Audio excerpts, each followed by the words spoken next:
Hola, nuevamente con ustedes el Censontle para presentarles el número de abril, número 255, correspondiente a este abril de 2025. Puede parecer reiteración, pero los problemas siguen siendo fundamentalmente los mismos. Por un lado, el imperialismo, su guerra contra los pueblos, y por otro lado también el modo concreto de dominación que en cada país y en México se dedican fundamentalmente a desaparecer derechos, a desaparecer bienes, a desaparecer personas, a desaparecer incluso la verdad. Por eso en nuestra portada utilizamos aquella frase de Mark Twain que decía: es más fácil mentirle a la gente que convencerla de que le están mintiendo. Pero a toda opresión siempre hay una resistencia, y volvemos a mostrar de qué manera los pueblos, y particularmente en nuestro caso el mexicano, responden a esta guerra, a esta injusticia, a esta mentira. Sobre el comportamiento del imperialismo, hacemos coincidencia con lo que acaba de plantear en su página como editorial La Casa de Todas y Todos. Dice: el imperialismo norteamericano busca imponer sus intereses en el mundo mediante varios frentes simultáneos: comercial, militar, migratorio, político e ideológico. En cada momento predomina un frente sobre el otro, pero al final de cuentas todos se combinan en la estrategia de Estados Unidos para incrementar el despojo y el control geopolítico. En estos días, lo que aparenta ser solo guerra comercial y locuras supuestas de el gobernante de Estados Unidos, Donald Trump, es difícil sintetizar las contradicciones que estallan por múltiples ángulos de lo que es el régimen de dominación de nuestros pueblos, pero particularmente el régimen de dominación que actúa oprimiendo en México. Para nosotros se trata de un régimen con valores y normas visibles y ocultas que responde al mando de la acumulación del capital financiero y transnacional, en una época en la que se reconfigura la hegemonía imperialista desde algunos estados potencia como es Estados Unidos. Y México, como otros países, pero particularmente aquí, vive la integración. No resiste a la dependencia económica clásica, al racismo y al clasismo ante los millones de migrantes, al pacto político, militar y geopolítico que además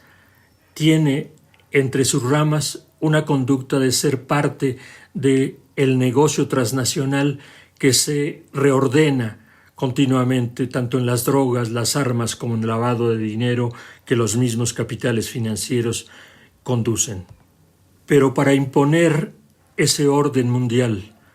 o ese orden de dependencia llamado integración no subordinada por el gobierno actual,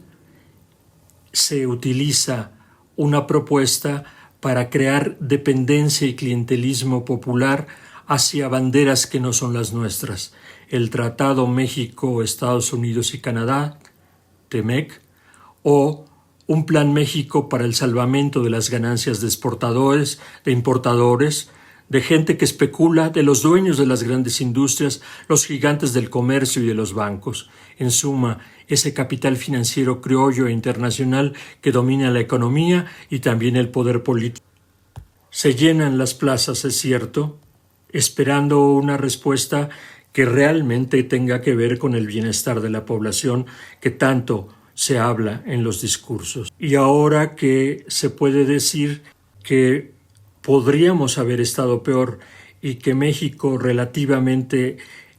tiene menos impuestos, menos tarifas, menos aranceles que otros países a los que ataca Estados Unidos, particularmente China, el sudeste de Asia y muchos países pobres del mundo, uno se pregunta: ¿y por qué no se habla de las víctimas de este régimen mundial de guerra contra los pueblos? ¿Por qué no se habla del régimen de cada país y de sus mandos? ¿Por qué se nos obliga a buscar, y tenemos que hacerlo porque muchas veces lo hemos abandonado, el poner ojos y oídos ante lo que hacen y dicen los migrantes deportados y las familias que resisten en Estados Unidos, el ver y oír a las madres y padres buscadoras y guerreras que suman muchos colectivos que poco a poco se unen y afinan sus existencias, el ver a los jóvenes, especialmente los estudiantes que reponen un oleaje que refresca, el oír y ver y acompañar a esos estudiantes, a esas mujeres, el luchar contra las castas burocráticas, el luchar contra los paramilitares, el defenderse de los despojos y contra los megaproyectos. Pero no, en el poder uno no podría esperar que se atiendan, por ejemplo, a las demandas de los maestros. En este periódico se muestra claramente cómo se trata de dar a tole con el dedo nuevamente a los maestros que exigen atención para sus pensiones, abrogando la ley de 2007 del ISSSTE y en general eliminando a las AFORE, ese organismo tiburón que se apropia de los fondos de retiro de los y las trabajadoras. Pero decimos que hay respuestas y en este número ustedes van a ver cómo, si bien son tiempos oscuros, en las montañas, en las costas, en las fábricas, en las escuelas, crece la indignación, se está gestando la luz de una lucha concreta, la de clases, que nos deja en claro que este gobierno habla de una derecha demagógica, pero también cumple tareas del mismo tipo, porque los sueños del dinero en este país optan básicamente por subordinarse al imperialismo. Hacemos un recorrido por las luchas de los maestros, de los estudiantes, de los jubilados, también de los pueblos que defienden sus tierras contra la depredación, contra los paramilitares. Y si se trata de otros países, presentamos lo que ocurre con la gran lucha de los jubilados. Muchas notas dicen cómo personas de edad mayor tienen una mayor audacia, una perseverancia, una fuerza moral. Igual los trabajadores precarios de Chile, igual los pueblos originarios en Ecuador que responden a la necesidad de una unidad contra la ultraderecha en ese país en las próximas elecciones. Recuperamos la visión, las personas que buscan en las múltiples fosas, en el gran campo de exterminio que se ha vuelto México y que nos enseñan que aún entre ellos, los que acaban también en las tumbas,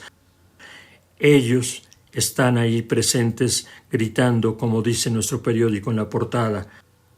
buscando nos encontramos. Gracias. Lean el Censontle en la Jornada de Oriente.